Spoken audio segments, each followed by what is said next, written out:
Hi, it's Alex Cosper for SacTV.com. Welcome to my studio chat. This time it's about the JFK assassination because it keeps coming up in the news. It never went away after November 22nd, 1963. It just, there was another trial after the, Warren report came out in September 1964.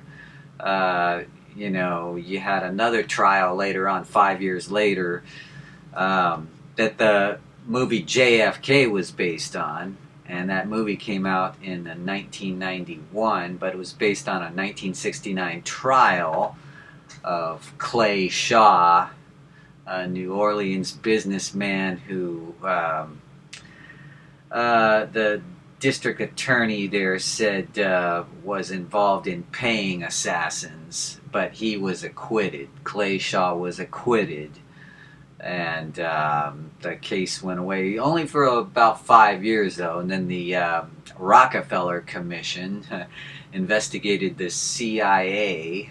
Yeah, it really happened because Nelson Rockefeller was the vice president, and so Rockefeller headed a commission because a lot of information was coming out that the CIA was doing illegal stuff.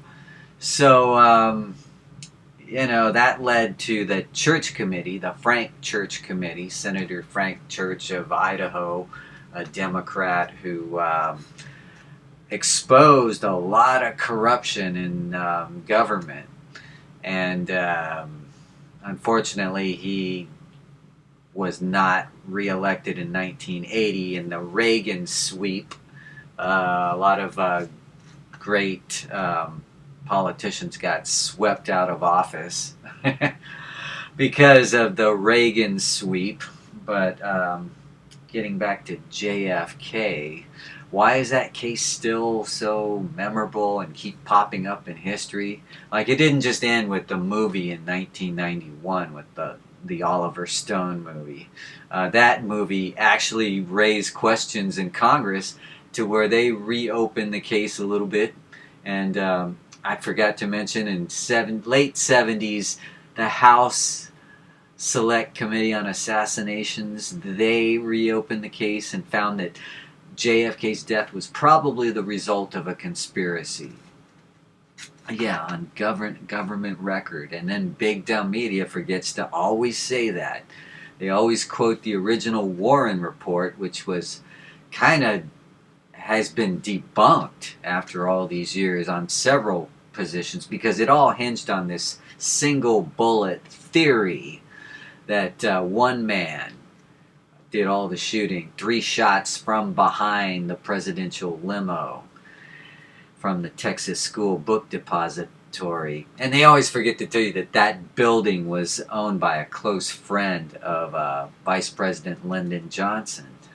And they forget to tell you that the accused assassin, Lee Harvey Oswald, he got that job from being friends with a CIA family person named Ruth Paine. Okay. This is all verified factual research, and Ruth Paine even testified at for the Warren Commission, but she pretty much was there to be the hatchet woman to basically try to prove that Oswald did it alone. He was guilty, and he was a lone nut, even though they forget. Even though she provided like the most testimony of any witness, even though she did not witness the JFK assassination, it's almost overlooked, the media, when they cover her, Ruth Paine, that she and her husband were connected with the CIA. They came from rich families. Like her husband was part of the Forbes family empire and inherited a lot of money. So that's who lone nut Lee Oswald was hanging out with rich intelligence biz elites. And there's even evidence that he didn't necessarily work directly for the CIA or any intelligence agency. but that he was a low-level cutout. That means someone that they would work with because of his military background. And there are witnesses who say that yeah, he was an operative in that sense. But then again, when you look into the community that has really researched this and explored it deeply, and I'm talking about researchers like Mark Lane. He was an attorney back in the 60s who would have represented Oswald in a trial, and he believes that there was no evidence that would have led to the conviction of Oswald, that a lot of the stuff was like what Oswald said. He said, "I'm a patsy." In other words, he was framed by others. And he was killed by a known mobster, Jack Ruby, who had deep connections with the mob going way back to even Al Capone. So that's all factual, on record stuff that big dumb media always forgets to tell you about whenever they're talking about the JFK assassination. They pretend that the Warren Report, Oswald did it. Conspiracy theorists are just nutty, you know. They just come up with all kinds of wild stuff. Why do they say that? Because they actually are infiltrated by intelligence agencies, and they have worked with the government for decades, going along with government narratives and agreeing to fall in line with what the intelligence community wants them to say. That's what's on record. That was first uncovered by, Bernstein, the guy who was the Watergate investigator, who wrote, one of the top journalists of the 70s. He wrote about it, exposed it, and that the Frank Church Committee, in those interviews, congressional interviews, it came out that the CIA was in fact infiltrating U.S. media, like at the highest levels. So Oswald was, and then the way he met Ruth Paine, who got him the job at the Texas School Book Depository building, was through another elite intelligence community operative named George de Mohrenschildt, who actually used to be the godfather of Jackie Kennedy before she was Kennedy, when she was Jackie Bouvier, before she married JFK. Yeah, that actual guy became friends with Lee Harvey Oswald and his wife Marina after they came back from Russia. They lived there from 1959 to 1962. Big dumb media will tell you that Oswald defected to Russia, but that's not what really happened. It's proven that Oswald was never accepted by the Soviet Union as a citizen, so he applied for it though, but couldn't get it. But they allowed him to live in the Soviet Union anyway for a while, and he even got a job there at a radio factory manufacturing radio parts in Minsk, that's hard to say, which was part of the Ukraine. Anyway, at that time it was part of the Soviet Union. Anyway, so Oswald came back to America. He just, the way the big dumb media story goes is he defected to Russia and then came back. Didn't like it there, so he came back in 1962. But again, what really happened was that he was,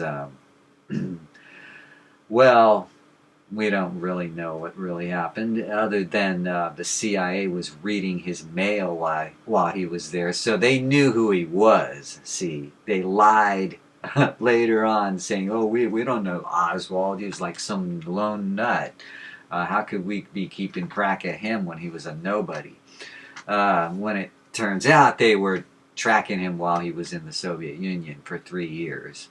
And by the way, when he first went to the Soviet Union, that actually made the front page of the Washington Post in 1959, but no one ever talks about that. What it looks like, if you were just a conspiracy theorist, is that he was part of a spy program. His wife Marina eventually she had told she had narked on him as a bunch of stuff to the Warren Commission to make sure he was guilty, because she later said she was pressured to say all that stuff, and that she changed her story, and that she actually thought Lee was a spy for the U.S. government. And her mother, Lee's mother, Marguerite, also told the press the same stuff. She talked to CBS and said that she thought her son was part of the intelligence community. And then we find out that actually Oswald did know Jack Ruby, the guy who killed Oswald 2 days after the assassination. Several witnesses that go to Jack Ruby's nightclub would see Oswald talking with Jack Ruby, but big dumb media pretends that never happened, because the Warren Report pretends that never happened. So how was the Warren Report put together? And by the way, this is a show coming from Sacramento, California. And what does Sacramento have to do with the Warren Report? Well, Earl Warren was governor of California back in the 40s and early 50s. And Sacramento is the capital of California, so he was in power. He rose to power from state attorney general to state governor, and then from there he was named Chief Justice by President Eisenhower. And it was Earl Warren who swore JFK in at his inauguration in 1961. And then Earl Warren was appointed by LBJ, JFK's successor, to head the commission on the JFK assassination investigation. That's what they called it, I think, but it was really just a redundant exercise of using what the FBI gave them early on in this year-long study. And they just used what J. Edgar Hoover, head of the FBI, gave them, and relied on that as the evidence. And Hoover, who hated Kennedy, he hated Kennedy because Kennedy was finally going to get rid of him after after Hoover had served for several presidents, but he was coming to the age of retirement, like 70 or something, and the government apparently says something that you have to retire at age 70. Well, Hoover was friends with LBJ, though, and LBJ ignored that and made it possible for Hoover to continue through the Nixon administration. And Hoover was one of the most corrupt FBI directors or government officials of all time. He blackmailed people. He did all kinds of wicked stuff. His COINTEL program was a counterintelligence program to spy on the African American community during the Civil Rights Movement. He hated that movement, and he tried to put it out by disgracing leaders of the movement. He tried to target them, spy on them, and all that. So anyway, that's who was kind of initially in charge of the JFK investigation, a corrupt, just guy who actually did biz with the mob. Hoover denied that the mob even existed throughout a lot of his career, but finally by the late 50s he admitted it, like to the media, that, oh yeah, there is a mob, and then eventually he admitted that the U.S. hired mobsters to run guns to Cuba in their attempt to overthrow them with the Bay of Pigs. So anyway, a lot of stuff all intertwined together. That's why it's a cool thing that they're reopening the case, and that's why I'm talking about it. And we might finally learn the truth. But a lot of times when they, you know, like the JFK movie, it caused them to reopen the case and make a decision back in the early 90s that all the JFK files had to be released by 2017, which turned out to be Trump's term, and Trump had campaigned saying he was going to release those files, and then at the last minute didn't, because he was pressured by the CIA, apparently. And in this time around, where he gets elected to a new term in 2024, he's saying in 2025 that he wants to open all those, release all the files. So, and he's got his buddy RFK Jr. helping him on the case. And also a Florida Congresswoman, Anna Pauline Luna, a Republican Congresswoman in Florida. She's on top of reopening the case, and she believes, just off the bat, she said she thinks there were at least 2 shooters. And of course the Warren report, which I think has been completely debunked. Almost everything they said was just wrong. The Warren report relies on the single bullet theory that 3 shots were fired from what they said was Oswald's rifle, and they always forget, along with big dumb media, always forget to say that that was a cheap, inaccurate rifle with a crooked scope on it, and that Oswald supposedly was shooting through trees. Just silly crap like that. They said these 3 shots fired from his rifle were the 3 shots people heard, and that 1 shot missed completely, hit a curb, and a spectator, got hit in the cheek with cement or bullet fragments. And then another shot went through the president, through his back, out his throat, into Governor Connolly sitting in front of him, and then just zigzagged and then lodged in his thigh. And then the third and fatal shot, they said, was the one that where he got hit in the head. And the Zapruder film, filmed by Abraham Zapruder, is what captured all this, and it's what basically is the clock of the assassination, used as the evidence, like probably the most significant evidence in the case, no matter what side of the coin a person falls on, in terms of do they think it was the Oswald theory or the conspiracy theory. It was the Zapruder film that everyone kind of cites as the main piece of evidence, and had over 300 frames, just for like 23 seconds, something like that. There's evidence, though, that that frames are missing and that the film has been altered, but that's a whole different controversy. Even one of the things that gives that away is that there's people in the background that they're in the wrong places according to other pictures. So anyway, and certain like a sign, the Stemmons Freeway sign, is in the wrong place, as if it had been moved, kind of like cut and paste, Photoshop type work. But back then they didn't have Photoshop. However, they still had the technology to do that kind of stuff.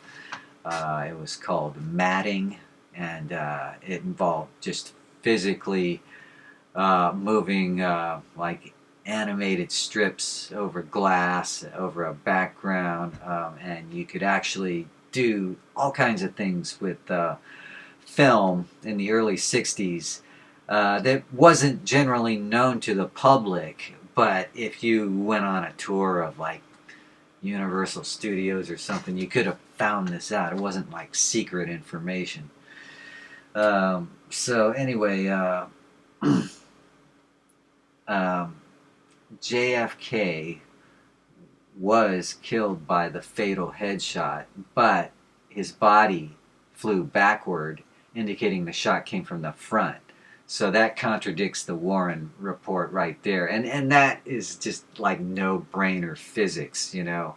It's not like that's not what happened. He got shot from someone from the front, okay, in a better sniper's nest than where Oswald was. This was called the Grassy Knoll, wooden fence on a grassy hill with trees where a sniper could hide and not be seen by most of the people in Dealey Plaza. And so, you know, here's a map of Dealey Plaza. The limousine came down this street. It should have gone all the way down this way, I mean, to be follow Secret Service regulations, but it broke so many Secret Service rules. This parade route, for one thing, the motorcade went here, it turned here, and then on Elm Street it makes a sharp left turn. That's when you start hearing the shots, and then about here is where the headshot happened, and here's the trees and the wooden fence and the grassy knoll just right there in front, where it's just yards away, and then the limo sped up. Now, some witnesses said they saw the limo stop during the shooting. Several said they saw it slow down. But the film, the Zapruder film, makes it look like the limo just kept on moving at the same pace. However, again, that film could have been altered because so many, you know, credible people like Officer Bobby Hargis of the Dallas police said he saw the limo stop during the shooting.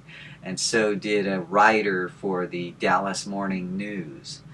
And so then you had witnesses who said that they saw smoke from the grassy knoll area. They either saw smoke or heard the shots coming from here, or even smelled smoke from this area. And there were people on the railroad bridge here, you know, on the triple overpass. And then you had witnesses all throughout here. And a lot of them, over 50 witnesses, said the shots came from the grassy knoll in front of the limo. And there were people that heard shots from this area. So it's not to say that it was one or the other. It's more like there were multiple shooters. So that's basically the story that has debunked the Warren report. A Secret Service agent came forward a few years ago and said that he's the guy who put the bullet on the stretcher at Parkland Hospital where JFK was taken. And they found the bullet, and they just said, "Where did this come from?" And it was a mystery for many years. And but he said he put the bullet on the stretcher, and that he found it in the seat of the limo. That would indicate that shot came from the front. So then you had a bullet hole on the windshield that indicated a shot from the front. Big Dumb Media never discusses any of this. They also just forget that Big Dumb Media, was saying on November 22nd, 1963, they found a rifle that was different from Oswald's so-called rifle.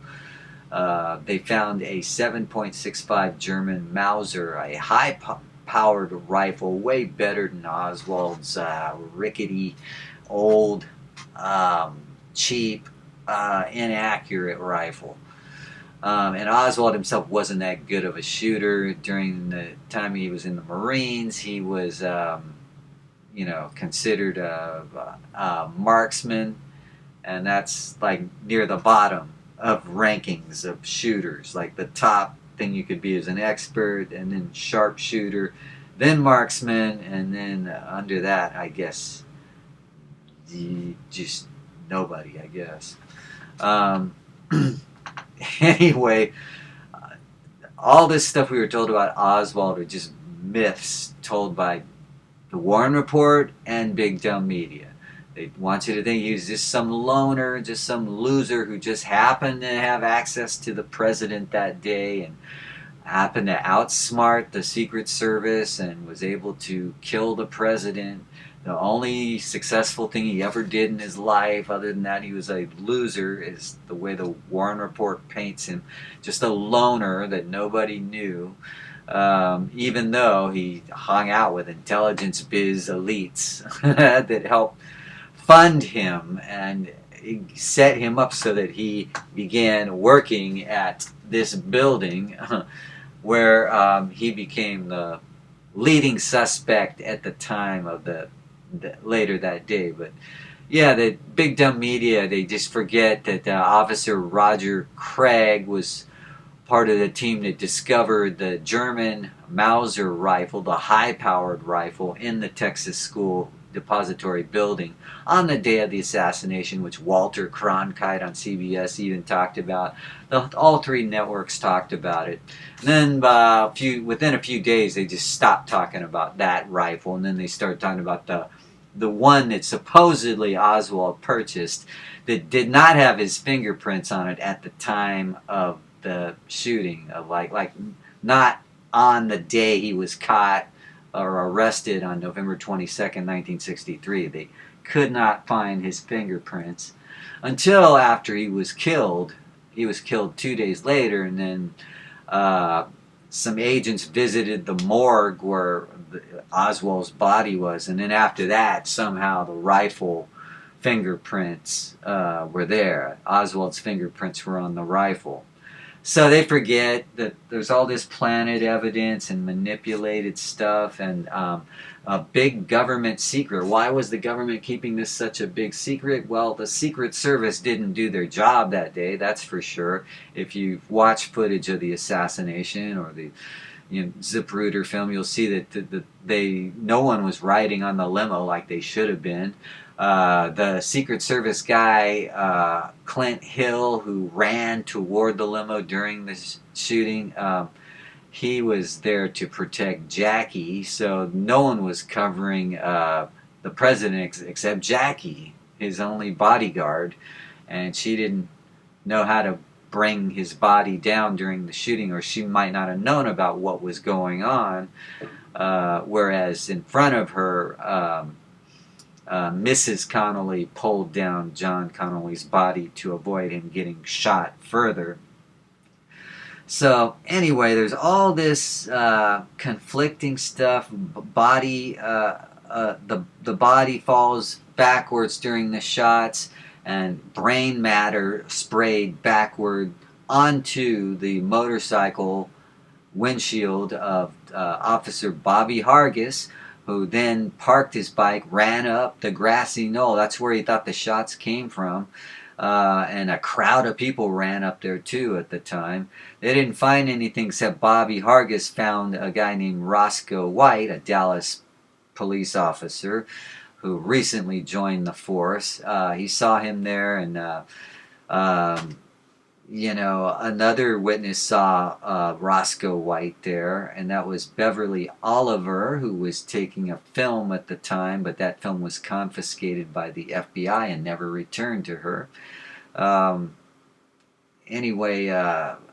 They saw Roscoe White on the grassy knoll, and he is a Dallas cop who died 8 years later in a mysterious fire.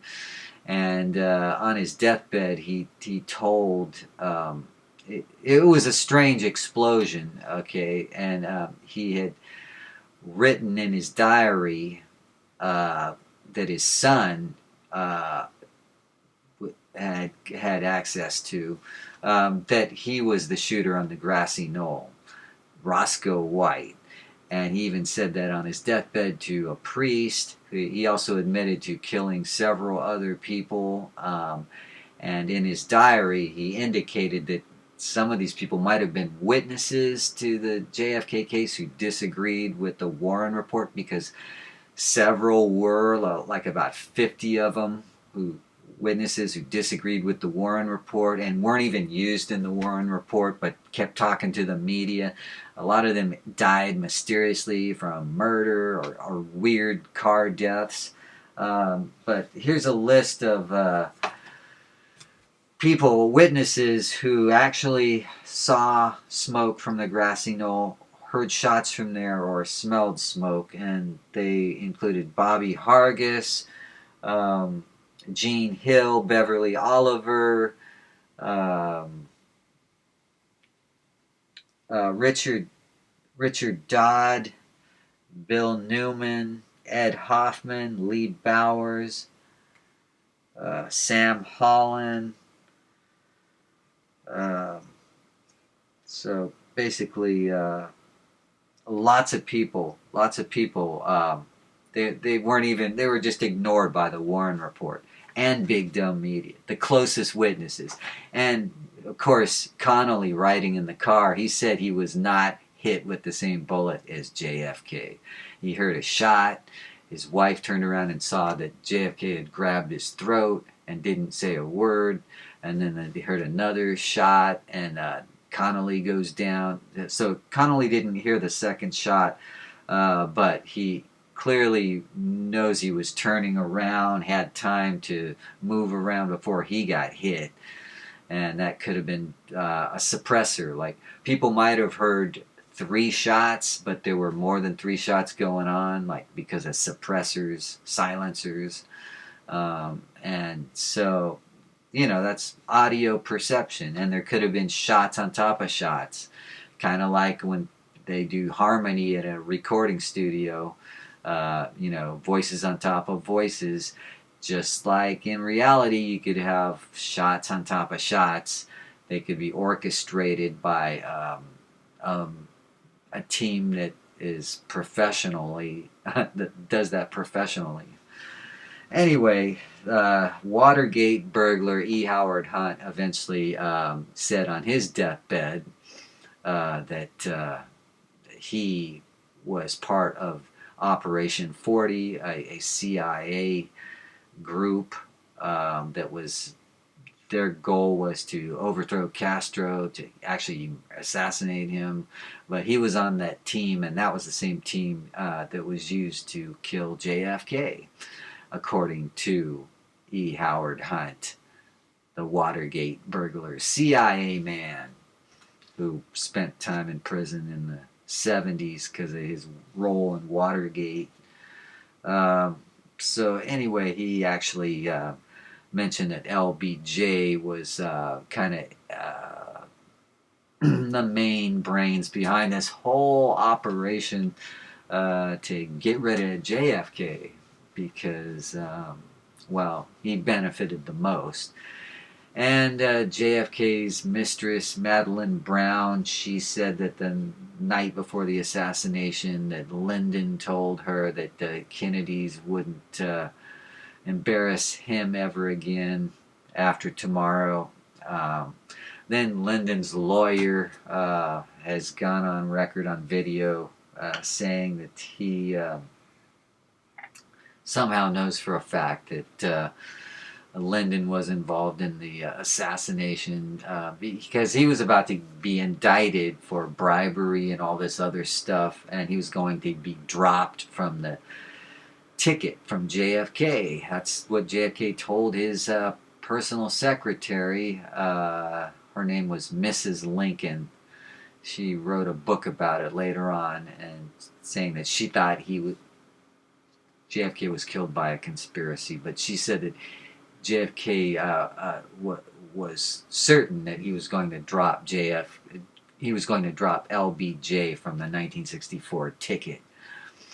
And so LBJ faced either indictments, prison, just his name getting smeared, or the presidency. And that's what a lot of theorists have pointed to, that he was, but there's also people who said that Lyndon Johnson wasn't the brains behind it, that he was really just someone who benefited from it and may have had foreknowledge of it and may have given the green light, thinking how ruthless he was and how he hated the Kennedys. That's plausible. What's really plausible is getting back to Roscoe White, the Dallas policeman, who says that said in his diary that he was the assassin, and that came out in a book called Admitted Assassin by J. Shaw and Brian Edwards and Ricky White. The book came out in 2024, and it's basically, I guess, interviews with Ricky White, the son of Roscoe White, who came forward and talked about how he had this diary, but it was later confiscated by the FBI, and but his wife saw it, and it had all these entries that explained about his dad. Let's just say intelligence operative for naval intelligence, and that he was operating on orders from, government forces within the intelligence community. But that's still not to say that this whole thing was planned out by the government, because it was more like factions within that community, and the people that hated Castro, and that they were getting sick of Kennedy being soft on Castro, and how the Bay of Pigs invasion failed, and how Kennedy kind of backed down in the nuclear talks, peace talks. He actually, made progress with Khrushchev and the Soviet Union toward peace. They wanted war. In other words, a bunch of warmongers surrounded Kennedy and wanted war, and that's what they eventually got once LBJ, who had been, in the Senate prior to being VP. He was in the defense area. He was on defense committees, and his career was bankrolled by a defense contractor called Brown and Root, and later on they were, merged into Halliburton. So anyway, the same stories kind of repeat over and over again in the weird circles of government. But that's why they need to reopen the JFK case and really admit it. And a lot of this stuff has already come out from the researchers and investigators and interviewees, people who actually were in the know, who actually came out and said this in independent publications. Because big dumb media would never talk about this. They would always suppress it. And that's not always true, because the New York Times has several articles that actually lay out some of this conspiratorial information that proves it was not a lone gunman. The Warren Report was just garbage, and that's how it should be thought of. It was made by Kennedy's enemies, not his friends. Especially Alan Dulles from the CIA, who JFK fired for the Bay of Pigs fiasco. Alan Dulles and his assistant named Charles Cabell were fired by JFK, and Charles Cabell was the brother of the mayor of Dallas, Ernest Cabell, who planned the parade route of the Dallas trip. It just all is so bizarre. And that LBJ was good friends with the building owner of the Texas School Book Depository, a guy named Byrd, B-Y-R-D, that oil man. So anyway, just so much of it is shady and suspicious that they need to reopen it, just to let people know that we've been lied to all these decades, and that it would be smart to for the government to wipe all that dirt off their background slate and admit what happened, and show us all the documents, and then let's start all over again, and hopefully we have a less corrupt government.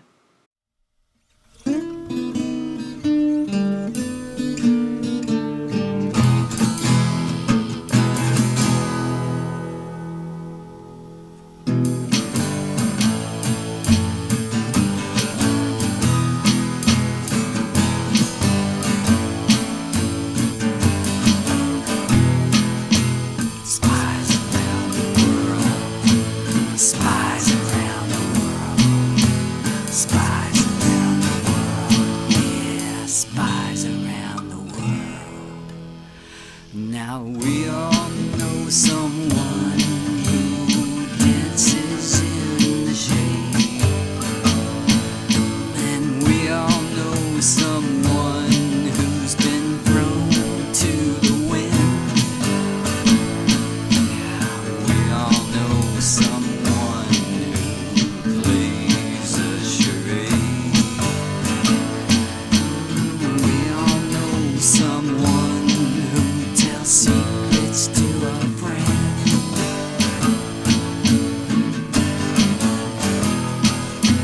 Spies around the world.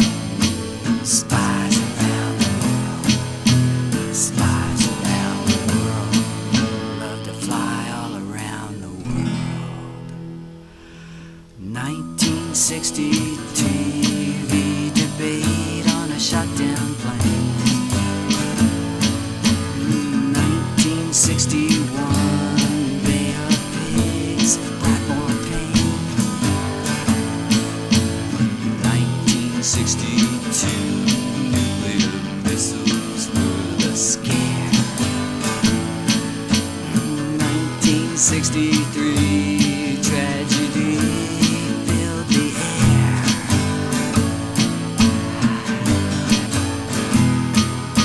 Spies around the world. Spies around the world.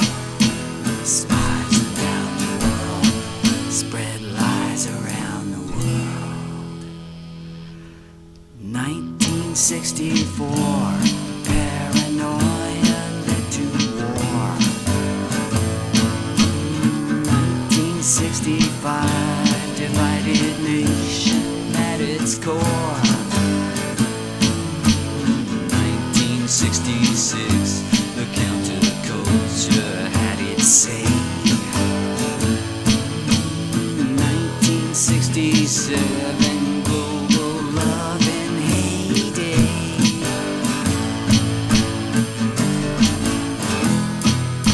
Spies around the world. Spies around the world. Spies around the world. Hypnotize all around the world. 1968 a war on love to assassinate. 1969 fly to the moon, what a great escape.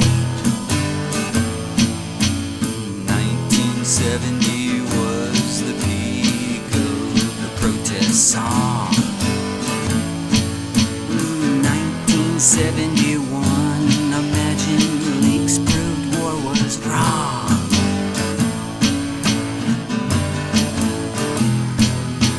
Spies around the world.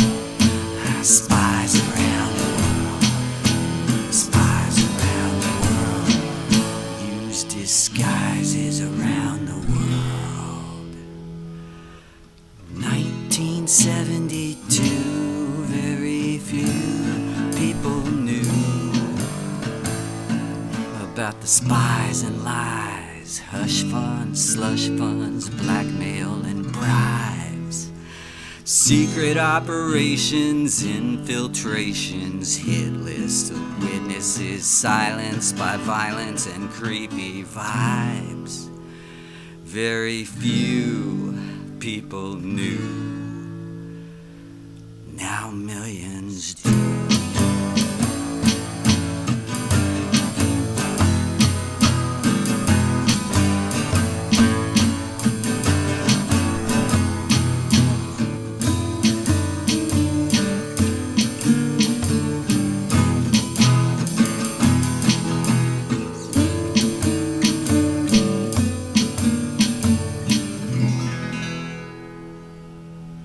Those spies around the world fly all around the world. Spies around the world spread lies around the world. Spies around the world and ties all around the world. Spies around the world use disguises around the world. Those spies around